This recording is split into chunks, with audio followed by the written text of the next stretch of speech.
किसान के जादुई जमीन। एक समय के बात रही। एकटा गांव में एकटा किसान रामफल रही। ओकर परिवार में ओकर बूढ़ी माँ, ओकर पत्नी आ ओकर दूटा बच्चा रहत बानी। किसान के पास अपन जमीन बानी, लेकिन ओकर पास पैदावार ना बानी। दिन रात अपन खेत पर मेहनत करत बानी, बीज डालत बानी। लेकिन जैसे ही ओकर फसल तैयार होत बानी, ओकर समय आवे त ओकर ज्यादातर फसल बीज में नहीं होत बानी। समझ ना आवित रही इतने मेहनत करे के बाद हमरा खेत में आखिर फसल पूरा क्या ने होइत बनी। जरूर हमर खेत में केकरो के नजर लग गए बानी। कोनो ऐसा तो नहीं कि हमर खेत पे केकरो के करवा कुछ करवा देत बानी। अरे तोहनी मेहरारू लोगन के कोनो अरे काम नहीं अरे जरूर माटी में कोनो दिक्कत हुई या तो रामफल ठीक समय खाद पानी ना डालत हुई हैं। अब का कहीं रखे। पिताजी ऐसा मत कहीं, हम अपने खेत की बहुत अच्छा से देखभाल करनी, समय पर पानी भी देवेनी खाद भी देवेनी, लेकिन ये पता नहीं कि का हो जाला। फसल तैयार जैसे के होला आधा फसल पहले ही ओरा जाला। इस समस्या से रामफल इतने जूझत बानी कि ओकरा समझ में ना आवत रही। वो पूरा पूरा दिन खेत में बैठ के यह बात सोचत रही कि आखिर खेत में की हो गल बानी। पिछला 5 साल से ओकरा के फसल ना के बराबर होबत रही। एक दिन रामफल अपन खेत के तरफ जाइत रही कि ओई रास्ता में एकटा बाबा दिखाई के पड़ी, जे रामफल के रोक लेली। बेटा ये गरीब बाबा के कुछ देत जा, तारा माथा के लकीर बताओता कि तू बहुत जल्दी धनिक होखे वाला बाड़। बाबा मांगे के बात ऐसा ही मांग ली, काहे सपना दिखाओ तनी। रौरा रौरा हमरा देख के लागता कि हम आवे वाला समय में अमीर होखे वाला बानी। खेत के फसल तो ठीक से होते नहीं खे, घर के जरूरत पूरा नहीं के हो पावत, काहे सवेरे सवेरे जरल पर नमक छिड़कतनी। देख हमार बात कबो झूठ ना होला बेटा, जा तू जा देख लिह। रामफल हंसैत अपन खेत के तरफ चल जाइत बानी। देखने वो देखित बानी कि ओकर खेत के पास काफी भीड़ इकट्ठा हो गइल बा। का हो कालू, हमरा खेत के लगे इतना भीड़ काहे है बा? भाई अभी तारा खेत में नागिन के जोड़ा दिखनी है जा, संभाल के जाइया खेत के अंदर, हमनी के ओकरे के ढूंढे के कोशिश करत नहीं जाए। अरे भाई जंगली जीव है, खेत में ना घूमी तो कहाँ घूमी। काफी जहर वाला बाड़ा सनी, केहू के डस ले ले सन तो जान चल जलकनी के। तभे एक किसान तेज से आवाज देबा के लागी कि इहे पे है सांप, इहे पे है सांप। सब अपन लाठी डंडा लेके इमर उमर भागत बानी। रामफलो भागत लगी। वो देखित रही कि ओकर खेत के फसल के खराब करत खेत के बीच जाइत बानी। ई देख कर रामफल सबके आवाज लगा के रोकित बानी। अरे भैया तनी के सांप खोजे के चक्कर में हमार फसल खराब होता। अभी हमारा खेत से निकला लोगिन, सांप हमरा खेत में बा, जौन करे कोई हम करेम, भगवान ला हमार खेत के खराब मत कर। तभे नाग नागिन के जोड़ा उन्हें दिखाइत बानी। रामफल जाके ओकर सबके सामने खड़ा हो गइल बा और सब लोगों के वहां से भगा दिल बा। सब लोग रामफल के खरी खोटी सुनाकर उन्हें से चल गिल बानी। और ओकर जाई के बाद रउरो लोगिन यहाँ से जाई, रउआ लोगन के चक्कर में हमार सारा फसल के कितना नुकसान हो गइल बा। एगो तो ऐसे ही फसल निखे निमन हो तो ऊपर से ई सब हो गइल। जाई भाई, जहाँ घूमे के बा घूमी। नाग नागिन के जोड़ा उन्हें से चल गिल बानी और रामफल उदास मौन से उहे पेड़ के नीचा बैस गेल बानी। बेचारा बेजुबान जीव के मारेला इतना लोग हमार इतना फसल खराब कर दिलस। अब का होई कुछ समझ नहीं किया। अगर ये हाल रही तो हम सब कुछ छोड़ के चल जाएम, या फिर अपन जान हम ले लेम अपने से। तभे रामफल अपन पेड़ के पास एक चमकल चीज दिखत बानी। इतने अद्भुत चमकते चीज के वो अपन आँख से पहले कखनो न देखली।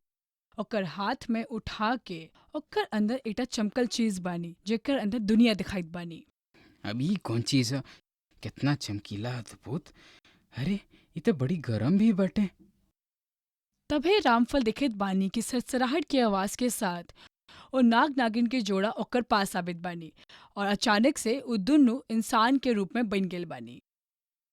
रामफल आज तारा वजह से हमनी दोनों जाने के जान बच पाइल बा। तहार बहुत बहुत बहुत धन्यवाद। आ तारा हाथ में जोनी चीज बाटे, ई चमका चीज हमनी के हा। एके बिना हमर दुन्नु की जिंदगी अधूरा है। तू चीज वापस लौटा देला। हाँ हाँ, काहे ना। राउर चीज ह, रउरा ले ली। पर ई ह का बहुत कीमती लागता। ये मणि है। रामफल के मणि के बारे में सुनिल बानी। ओकरा के पता रही कि मणि एहन चीज बानी जैसे हर इच्छा पूरा हो जल बानी। फिर ओकर मन में कोनो लालच न बानी। वो आराम से मणि के लौ के नागिन के दौ देत बानी। तू बहुत नीक बानी रामफल, मांगा तोरा की चाही। अब हम का मांगी? रउरा लोगन के जान बच गईल, इहे बहुत बड़का बात बा। तू बहुत परेशान लगत बानी। तू परेशान बानी, ओकर हम समाधान के पूरा करत बानी। ई खीर देखत नहीं रउआ लोगिन, पहिले जमीन में बहुत फसल होखल करे। 5 साल से हमार जमीन में फसल एकदम होते नइखे। इहे हाल रहल त हमार परिवार भूखा मरे के नौबत आ जाई। हमरा तो दिन रात यही बात की चिंता रहेला। बस इतने छोट बात बानी रामफल। आई से हमर तोहर खेत के आशीर्वाद बानी कि जमीन अब जादू बन गेल बानी। अब तू एमे से फसल उगेबा, ओकर पैदावार तोहर फसल के चौगुनी हो गेल बानी। ये सुनकर रामफल बड़ खुश हो गल बा और दोनों के हाथ जोड़कर ओकर धन्यवाद करत बानी। नाग और नागिन अपन मणि लेकर उहे से चल गेल बानी। ओकर जाय के बाद रामधन देखत बानी कि किसान के पैर से कुशल फसल एखन तक खेत में अचानक से लहराइत लगल बानी।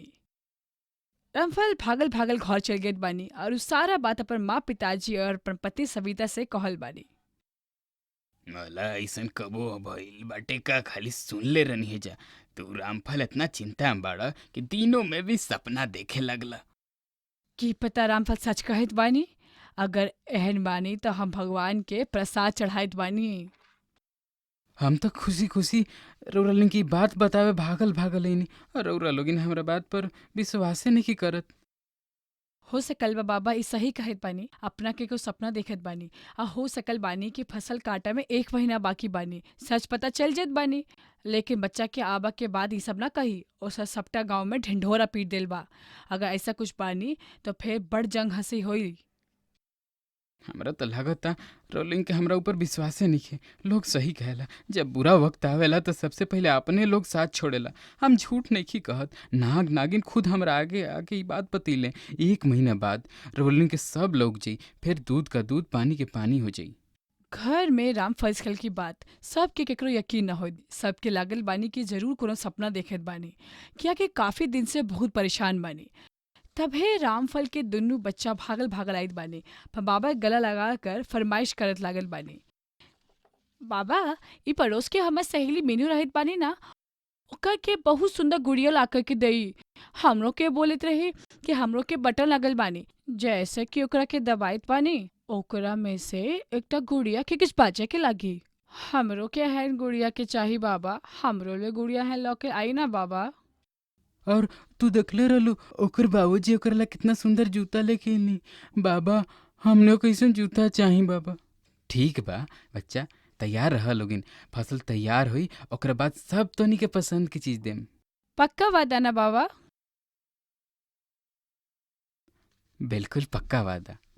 दोनों खुशी खुशी बच्चा फिर बाहर खिले निकल जाइत बानी। अब बच्चा के झूठ वादा काहे के करत रही। तोरा पता ना कि तोहर हालत केहन बानी। अब तो उन्हीं के यकीन होके चाहे ना होके, हमरा पूरा यकीन बा कि हमार फसल ए बार बहुत अच्छा हुई। देखे देखत 1 महीना बीत गेल बानी और किसान अपन फसल के कटनाई शुरू कर देत बानी। रामफल अपन खेत के देखत ओकर हालत ज्यो के त्यों होई। फसल के सबटा खेत में ठार हो गेल बा, लेकिन और किसान के फसल कमजोर लागत बानी। बड़ दुख मोन से रामफल अपन खेत के कटाई शुरू कर दिल बानी। सबटा गेहूं के फसल इकट्ठा होवे के बाद उमे से दाना निकाल के एकटा मशीन में डाल दिल गेल बानी। ओ हैरान हो गल बा कि बोरी पे बोरी आसपास के किसान बड़ हैरान हो गल बा। अरे ई का चमत्कार होता रामफल, तारा खेत के कमजोर फसल इतना गेहूं कैसे? हमनियों के बतावा, ऐसन तारा फसल में कौन जादू भइल बा कि तहार बोरा के बोरा भरल जाता? ई सब तो भोलेनाथ के कृपा ह, अब हम का बताई। सविता अपन पति के खेत के रोटी देबा के लिए ले बानी। ओ अपन की देखली कि रामफल के बोरी संभाली तक नहीं जात बानी। इतने सारा बोरी में गेहूं भरल बानी। सविता खुशी के मारे फूले न समाइत रही। हे भगवान, ई तू सच कहत बानी? ऊ नाग नागिन के ही आशीर्वाद बानी। अब हमर जमीन जादू हो गइल बानी। अभी फसल लगल बानी हमरा के मुनाफा ज़रूर देई हमरा के। देख लेलन तनी के, ओ दिन तो तनी के हमार बात झूठ लागत रहे। रामफल सबटा गेहूं के बोरी के उठा के लौ जाइत बानी और ओमे से आधा फसल ओ बाजार में बेच दिल बानी, जेकरा से ओकरा बहुत नीक कीमत भेटल बानी। आबित वक्त अपन बेटी आ बेटा के गुड़िया के जूता लेके बानी आ अपन माता पिता आ सविता लेल कपड़ा खरीदत बानी। बहुत समय के बाद आखिर अपन परिवार लेल किछ लेके आइत बानी। बच्चा अपन चीज देखकर बहुत खुश हो गइल बा आ रामफल के माता पिता ओकरा के आशीर्वाद देत रही आ सविता बड़ खुश हो गइल बा। ओका बहुत साल बाद रामफल के साड़ी ला कल के दई। 2-3 साल के अंदर रामफल के माली बहुत नीक बहुत हो गइल बा। अब ओकरा के बाबा के बात याद आबत रही कि जल्दे तू अमीर होए वाला। रामफल आ ओकर पत्नी सविता मंदिर जाके भगवान के धन्यवाद देत रही आ गरीब के खाना खिलाइत के रही।